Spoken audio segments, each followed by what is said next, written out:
மாண்புமிகு எதிர்க்கட்சி தலைவர் அவர்கள் மெட்ரோ ரயில் பணிகள் தொடர்பாக ஒரு கேள்வியை எழுப்பியிருந்தார். மெட்ரோ ரயில் வேண்டாம் என்று கூறி மோனோ ரயிலுக்கு கொடிபிடித்தவர்கள் இன்று மெட்ரோ ரயிலுக்கு வந்திருப்பதில் நான் உள்ளபடிய மகிழ்ச்சி அடைகிறேன்.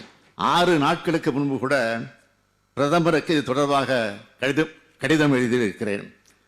இதற்கான ஒன்றிய அரசு நிதியை இதுவரை தராததால் இந்த முழு தொகையையும் மாநில அரசின் நிதியிலிருந்தும் மாநில அரசு வழங்கும் கடனிலிருந்து மட்டுமே இதுவரை செலவிடப்பட்டுள்ளது.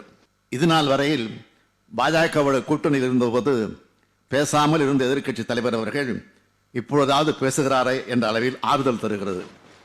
இப்போது ஒன்றும் குறைந்து விடவில்லை. மாண்புமிகு எதிர்க்கட்சி தலைவர் அவர்கள் எங்களோடு இணைந்து ஒன்றிய அரசிடம் நிதி பெற குரல் கொடுக்க வேண்டும் என தங்கள் வாயிலாக நான் கேட்டுக்கொள்கிறேன்.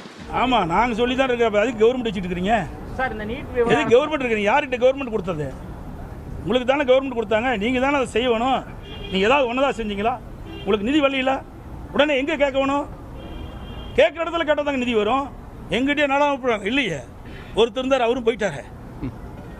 கேட்க வேண்டிய இடத்துல கேட்டால் தானே நிதி கிடைக்கும். உங்களுக்கு எத்தனை இருக்காங்க? கிட்டத்தட்ட 39 38 பேர் இருக்கிறாங்க. பாண்டிச்சேரி 40.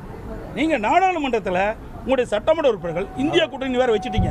கூட்டணி கட்சிகளாக சேர்ந்து எங்களுக்கு கிடைக்க வேண்டிய நிதியை கொடுங்க அப்படின்னு கேட்கலாம்ல. ஏன் கேட்க மறுக்கிறீங்க? அனைத்து இந்திய அண்ணா திராவிட முன்னேற்ற கழகம் நாங்கள் எப்படி போராடணும்?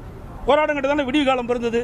அதே போல் நமக்கு கிடைக்க வேண்டிய பங்கு, நமக்கு கிடைக்க வேண்டிய மத்திய அரசிடமிருந்து நமக்கு கிடைக்க வேண்டிய நிதி பெறுவதற்கு நாடாளுமன்றத்தில் நீங்கள்